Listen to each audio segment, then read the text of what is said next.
One thing that was funny about the way Chester would write is, like, sometimes he would write something because he was vibing off of like a band that he really loved, and he'd bring it in, and he'd listen to it, and immediately I'd be like, oh, well, that's coming from like, that's a Jane's Addiction song, or like that's a Depeche Mode song or Cure song. And he'd know that, like he wasn't showing it to me like trying to fool me, but he'd know like, yeah, I love that music. I wrote this song that feels like that thing, and so now let's find a way to take it and make it my own. Like how does Chester sing that song? How does Linkin Park do that song?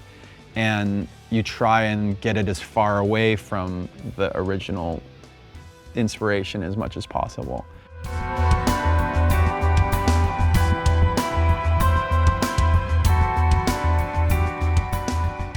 What is going on? It is Kevin Kenny. This is Rock Arena Radio in DJ mode on Amazon Music, and he is Mike Shinoda. Hello. Now, you've been doing a lot of promo. We were just talking about, you know, you have so much to talk about between, you know, your new music, and then also we're here today to talk about Meteora. And you know what I've always said about Meteora? What have you said? You can't spell Meteora without mullet. Have you seen the videos? I've seen the video, bro, and yeah. Not enough people you're not talking about this enough. I'm not talking about it enough. This is day one of Meteora. So when we were writing Meteora, I don't know how we got this wild like idea to cut our hair into mullets, but somebody suggested it, and we were just, I think we were so like, not bored, but like we had just come off the road, and we're just trying to find like things to keep us excited and having fun. And so yeah, like early on in the recording process, I think Rob and I did it first. And we just, you know, it's like there's footage of it online. There's more footage of it in the Meteora 20 like edition box set thing. Wait, so you're saying when we get the box set on April 7th, we're gonna get more mullet content? Thank you. Yes, on April 7th, Meteora 20 comes out. It has 5 vinyl records, 4 CDs, 3 DVDs, a book, stickers, stencils, art. It's a very dense, comprehensive package. My 2 favorite things in it are the Lost Demos album, which is basically a whole album of never before heard songs. And the other thing is basically a DVD, kind of like a documentary, kind of like a behind the scenes, called Work in Progress. And that's full of footage that people haven't seen. So the mullet, there's more mullet footage that there was a little bit online before, but now there's more. There's a lot. You know, it's funny you said you just have fun. I interpreted it as you guys are coming off not just a debut album that was successul. I mean, you know, you've heard the stat ad nauseum. It's like the biggest debut album of the 21st century, best-selling globally. And now not only you have to follow that up, but you got a camera crew following you around, and the stress just must have been at an all-time high. And then you would do things like this probably just lighten the mood and just to remind yourselves why you're doing it in the first place. Have fun. Yeah, that's true. I mean, luckily for us, it was just the camera crew was like our friend Mark. Like it was like we brought him out when we were on the road to capture things, and it was unusual at that time to do so. Like there was like YouTube was kind of new. Nobody had like camera phones, and so he brought out a camera and then started like figuring it out on the fly.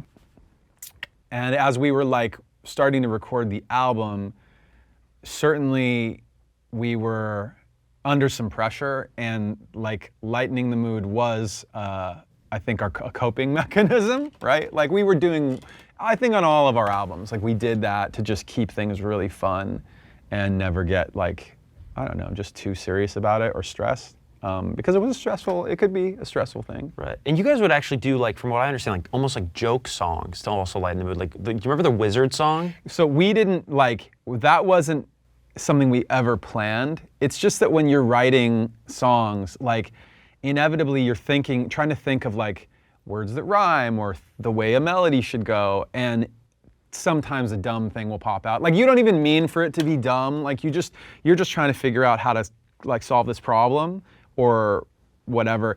And in the process of doing that, a line might come out that is like it comes into your brain and you hear it in your head and you go, that's not that good. Oh wait, that's actually dumb. Oh wait, that's actually silly. And then you get sillier as you go. Like lowers your inhibitions. I've had songs where I like jokingly threw out a line. The Wizard song is a great example, though. I mean, Chester just like started singing about wizards and dragons and things over top of one of our tracks. We would both do that all the time, and sometimes the song itself became the joke song. Like it, right? Like it was, oh, we intended to make this real song, but we ended up with a joke song, and that's fine too. It's just not ever going to be on an album. So I guess like it's kind of ironic, or maybe not, that one of the biggest songs off the record, the lead single "Somewhere I Belong," is really like the first bit of music, or one of the earliest bits of music you're doing on that Ozfest bus back in the day. And I found it so fascinating. I mean, now you guys set this precedent for production of, I mean, people are so creative in 2023. But I'm so curious. So Chester brings you this like folky guitar chord progression that you like, but it's too folky for Linkin Park. And then you reverse it and then cut it up and then go, so it's going in the same chord progression. Yeah. Where do you get that idea in 2001, 2002? Like, was there a precedent for that? I'm curious. Like, was there a producer that did that you liked? So on the first album, on Hybrid Theory, we intentionally created a very limited palette of things that we were working with. We had tons of things that we could do or that we liked, but we wanted to have a very like succinct and straightforward first impression with people, like that they could hear it and they go, oh, that's their signature sound. And then when we got into making Meteora, as we were like trying to figure out what the second album should sound like, we wanted elements of it to be familiar, but then we wanted to add a whole bunch of other colors. And one of the things that was important to me, I think me and Joe in particular, was our favorite, like our primary music growing up was hip hop. And so the idea of like sampling and looping things was important, and it felt like we hadn't fully explored that on the first album. So we started making our own samples on the second album. And yeah, it would be, I think reference points would live anywhere from like stuff I grew up listening to would be Rick Rubin productions and like Beastie Boys, Run DMC, Public Enemy, to at the time what would have been newer things like Aphex Twin or like DJ Shadow we loved. Not that many rock groups were doing. I think that not many rock groups had a deep knowledge of it. Like it was my primary thing. Like that was the thing that I loved the most. So making samples was just a ton of fun. Yeah. And then the way you guys like were working on Meteora was very unorthodox compared to some of your peers in rock at that time, that would get in the studio, jam it out, figure out a song. You would do these things where you would like pair off. And you were always the glue, being sort of the unofficial in-house producer for the group. But where did that idea come from to sort of break up the production into pairs? And did you ever feel like it messed with the camaraderie, or you lost out a little bit on sort of the je ne sais quoi? I don't think that. I think that it was, every band has has dynamics that like just work for them, and we didn't intentionally decide to like pair up and do it that way. It was just that was the way that felt the most natural.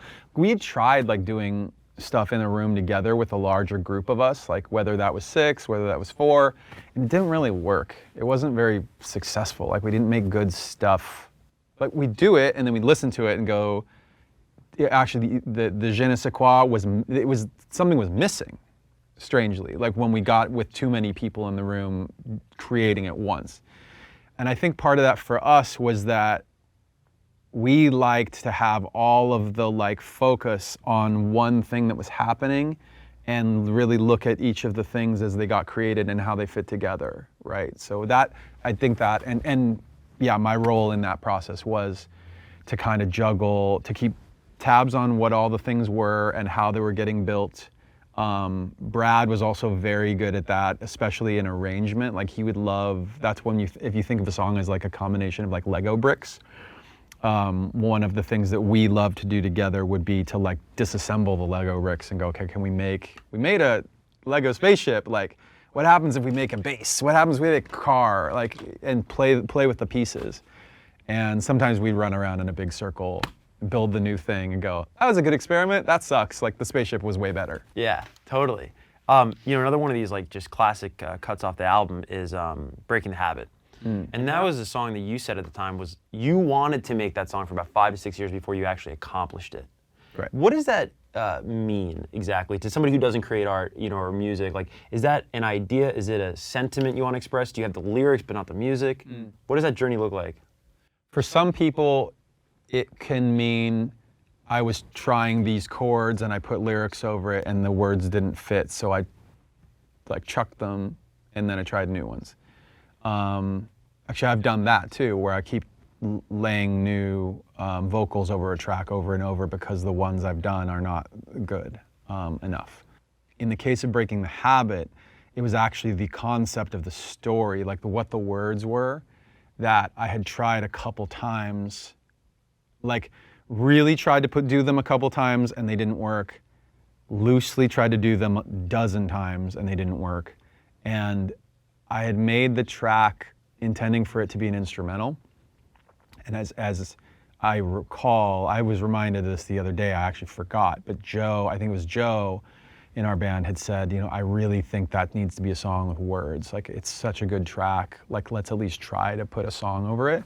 And I like dragged my feet about that. I was like, no, I don't know, man. I just like it as like the track is so good. If you put words over it, you're not going to be paying attention to how good the track is.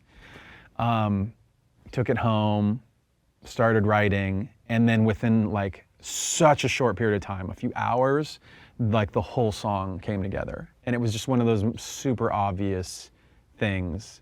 Actually, what I did, the thing that helped me get over that hump of, oh, I don't know if I want to do this, the thing that I did was I listened to the track for a bit, started playing piano, and then I turned the track off and I just wrote over top of the piano, and then the song came out and I went, oh my God, like this is it, this is the song. And then I put the piano and the vocal over top of the track. Wow. You can't say this about every album, but at least as a longtime Linkin Park fan, I feel a character. I mean, it's almost like an unofficial, like a hidden track, if you will, to the identity of Meteora is the aesthetic of Meteora. I'm a huge Frank Maddox stan. I follow Frank and what he did with White Pony, and I mean, I could go on about his aesthetic and art design. But why was this preoccupation, if you will, with like these cubist satellites and just that world that you created that I think is really differentiated the album from peers and also kind of defined Linkin Park for an era? Where did like that sort of focus come from? Why was that so important to you? So on Hybrid Theory, street art was new. We had seen, kids, it was like kids in the graffiti community and the art community were like enamored with this new guy called Banksy that nobody had heard of or nobody had ever met, and you just see his stuff popping up. And there was Shepard Fairey who was doing the Obey stuff. And there were all these other characters, all these other interesting artists that were starting to pop up, notably guys like Barry McGee and Futura. And we had seen this guy called Delta who was doing these really interesting geometric shapes, and no one else was doing, at least to my knowledge, nobody else was doing that. And Joe and I just responded to like that, like how that looked and how it might blend with like the stuff we were interested in making. We managed to get in touch with Delta. I think Frank Maddox was the one. So Frank had done art direction on the first album, and we all had a really good camaraderie. And so the three of us brought Delta in and we did this wall, this like basically graffiti wall inside of a warehouse. I mean, I say graffiti wall, but it was more of just like an art installation, kind of a free form exploration of like, what happens when we mix our styles together? Almost as if like, this is our little art crew and we're gonna go paint on a train and whatever. But I think like locking down the space and doing it on these panels elevated the feel of it. And James Minchin shot photos of everything. So he was kind of the fifth member of the team. And that all of that became the art for everything. Like we even took that art and put it on the live show. Like on stage, it was that for too. Visuals and whatnot. That's really cool. Getting back to the April 7th box set that's going to drop, and it might even be out whenever you're watching this. That Lost CD. That's a part of it, right? Yeah. What I thought was so cool is like we're gonna get demos of Somewhere I Belong and I mean, a couple of the big singles, you have demo versions, but what I was struck by was the titles are different. And at what point in a creative process do you switch a title? I think Drawing is a title that became another big song. Yeah, Drawing might have been Breaking the Habit. I could be wrong. So there's like 4 if you get the box set, you'll get 4 physical CDs. So one is Meteora, and then there's one that's like, is it one or the other 2 that are just demos that some people have heard, like our fan club, for example. Some of the stuff that's in there, the fan club has heard, but other people may have not. But the 4th CD is the lost demos, and that is pretty much all brand new to the fans. A lot of those titles are just some weird random word, because when I start a song, if I open a session and I don't know where it's gonna go, I just throw a name down to locate it later. And then once the song, so I might say, there's a song called More the Victim. I believe the working title was Cumulus. And I just opened the session, titled it Cumulus, and started to write something. And then later, when the song has its actual title, that will go in front of the session title, just for organization. That's how I stay organized and know what all my things are. Yeah. But in the case of Faint, there are a couple examples where, in the case of like Faint and I think Session, those were the names of the demo session before I even made anything. And they just stuck. Like, we could have called Faint something else, but we just thought it was a cooler word than whatever the other things we could have chosen. Yeah. I heard you talking in a recent interview in terms of like the writing process of, I mean, maybe Meteora specifically, but there's your career with Linkin Park, is at times you would actually take experiences that maybe Chester shared with you and write songs about those and present them to him, and he would love them, a lot of the time. But then also you would write verses, I assume, like about your own experiences. And I'm curious, as an artist and a songwriter, what's more nerve-wracking for you? Is it confronting like something you've had to deal with in your life, or is it, pouring, this band member of yours, stories through your own filter, trying to empathize, understand, and put that into song? Well, we've had enough, like the opportunity to write and record enough songs that I've tried it every way I can think to try it, right? So, sometimes each of those things works and sometimes it doesn't. Writing something from my perspective that he would sing, writing something from his perspective that he would sing, review, look at, go, yeah, this is how I feel, or oh no, that's not quite it, like change these words because it's not this emotion, it's that emotion. We had songs, especially on Hybrid Theory, where like we were both singing about our own version of the subject. Like, so I'm singing about my experience, he's singing about his experience, and we're making the words almost like interchangeable so that it can mean my thing, but it can also mean his thing. So an example might be like, oh, I had this bad experience with a person who used to be my friend, but they treated me badly, and he would go, oh, well, I had this experience with like someone I dated or somebody in my family or whatever, and the core thing we felt was the same feeling. So, that's where the lyrics kind of overlap or came from. Yeah. Definitely. And there's all these other variations on that too, where like sometimes he would come up with, one thing that was funny about the way Chester would write is like, sometimes he would write something because he was vibing off of like a band that he really loved, and he'd bring it in, and he'd listen to it, and immediately I'd be like, oh, well, that's coming from like, that's a Jane's Addiction song, or like that's a Depeche Mode song or Cure song. And he'd know that, like he wasn't showing it to me like trying to fool me, but he'd know like, yeah, I love that music. I wrote this song that feels like that thing, and so now let's find a way to take it and make it my own. Like how does Chester sing that song? How does Linkin Park do that song? And you try and get it as far away from the original inspiration as much as possible. Vice versa, like sometimes he would come in with something that was like really didn't have an identity, and it was like that was maybe the problem with it, and he'd go like, here's a thing I like, but I don't know what it should sound like. If I just play it this way, it'll be like kind of boring. So let's figure out how to make it cool. And so that'd be the effort. Totally. One of the times you and I have talked, we were talking about, again, you kind of have to mention Collision Course as part of Meteora to me. I mean, because, okay, you know, yeah. I mean, I think Totally, it's almost totally. like, well, it's so funny because I feel like there's 2 albums that aren't Meteora that are part of the Meteora story, which is Reanimation, right, that precedes it, and then Collision Course that follows it. And, you know, I don't know how well known it is, but, you know, MTV had the idea to do that as a series. Right. And then it came out just so epic. It gave it this monster, you know, album with you and Jay that they canned it. And I remember last time we were talking, wasn't there another one playing with No Doubt or something like that? Yeah, Do you remember? so the story was that MTV went to Jay and they said, you know, mashups are very hot right now, and you're the first big one that anyone had heard of that was the Gray album with Jay's Black album and the Beatles' White album, done by Danger Mouse. And then they asked him, well, would you do a mashup with somebody? Who would you do it with? And he said Linkin Park.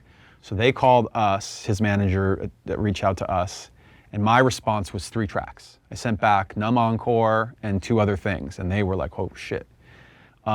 They loved them, we loved them, and it all just started to fall into place. But as we were doing it, like when I made the 3 tracks, I was assuming we were gonna do, I think I was assuming we're gonna do one of them. But when their reaction was like, we love these, I was like, okay, no, we're not gonna do one of them. Like they wanted, originally the idea for the show was to have, let's say, 6 artists, and then it was 3 segments of 2. So they were gonna do Linkin Park and Jay-Z, and so and so and so and so, whatever. And I sent the 3, and I was like, oh, so we can have the whole episode then, right? Like, why try and get other people? Well, like, we have all these songs, and they love that. And as soon as we started to get into it, I realized, I remember having conversations with Brad where we were like, they're not gonna be able to do another one of these. Like, we could easily make this so good that this is the only one that exists. And they will just, the bar will be set way too high. And we loved, like, that was such a fun challenge, but it was also, for me, it was like, I don't wanna say easy, because that sounds weird, but it's how I learned to make music. So for me, it was just pulling out like the most natural way I can make a song, which is to sample things that I like. And I would just like, oh, I love this part of the Jay song, I love this part of the beat, oh, these lyrics sound so good, and I just like put the things together. It came very effortlessly. Well, I've never heard you talk about how your approach to pairing the songs. So they approach you with the idea. I mean, is it as simple as matching up BPMs? Or is it the energy of his songs and the songs off Meteora? How do you actually, and some of the Hybrid Theory songs also were mashed up, but. Yeah, I mean, that was like, we had, certain songs had a similar like bounce. It was just like So it was energy. Yeah, there's a BPM element, but like when you're mashing stuff up, just like, you know, like most DJs would tell you, right? Like when you're blending certain things, you gotta, there's chordal information, there's BPM, and there's the energy of the 2 things. Our energies were very different, like what our songs were about and what his songs were. So that was the only part of it that I was like, well, we're gonna have to just kind of ignore that. And maybe that weirdness is what will make it cool. We'll just focus more on the bounce and less on what it's about. Yeah. But it worked. I mean, like, you know, it for us, I think to be able, that if you recall, like the end of that story was that we ended up on the Grammys doing it with Paul McCartney as a nod specifically to the Gray album, which is where it started. So I never talked to Danger Mouse, by the way. Ever? Who did the Gray album, and I kind of was like, at the time, I was like, I hope he sees this. Like, if he must, if he does, he'll know that we're giving him like a subliminal shout out. Yeah. But not to ask like kind of a nerdy question, but Linkin Park fans are so crazy, I think that they'll appreciate it, is on that, one of the CDs you're gonna give us with the box set, you actually have the Andy Wallace mix. And for like, you know, the layman, Andy Wallace mixed Meteora. Andy Wallace is legendary, did Nevermind by Nirvana. Yep. So I'm so curious, what did you want to change about the mix when you serviced it, in 2023? Oh. Was there something outdated about Andy's mix? Because he's just such a, It was, yeah, I think that it was just of the time, like, it just felt like slightly different take. We just wanted to do a slightly different take on the mix for the proper release. Like, it just needed, maybe it was a bit of a modernization. Like, I don't know what Andy would have done if he mixed it today, but we've been mixing a lot of stuff with Manny Marroquin, and Manny's like, I love them both. Manny's got a different sensibility than Andy. So we thought that would be a good thing to try. And then, yeah, for people, like, I think the thing to notice is that because an Andy Wallace mix from 2003 existed, like, Lost got all the way to the end of the field. Like, it was done. It was ready to be put on the album. So we were in the process of mastering when we picked the songs on the record and finalized the track list, and Lost fell just outside of that bracket. And by the way, we were so crazy at that point and so, like, tweaking so obsessively that we were mastering the album, choosing the tracks, and rewrote the chorus to Somewhere I Belong. Like, we were minutes away, hours away from finishing the record and still rewriting the chorus. Because wouldn't Don, critique the lyrics sometimes? Don Gilmore, who produced the record? Yeah, it was, I think he must have been in the loop about those changes. I think that we all felt like it was really good, but like, there's something could be better. And when the final chorus struck us, we were like, oh, this is the thing that makes it better. And so we went in the other room and recorded a vocal and got it, flew it into the session. Not the way I like to work. Not my favorite. Because somebody said the other day, joked with me the other day, if you ask, how did the joke go? It's like, basically, I'll tell a bad version of it, but if you ask any artist, what's the best song of all time? The answer is always the one I wrote yesterday, right? It's like it changes. Whatever you're working on in the moment, you're so obsessed with and whatever, but you have no perspective at all. So I don't like to make changes that are so last minute. Yeah. Sometimes it happens. It happens. Well, April 7th, we'll get the box set. Mike, thanks so much, dude. Thanks for having me.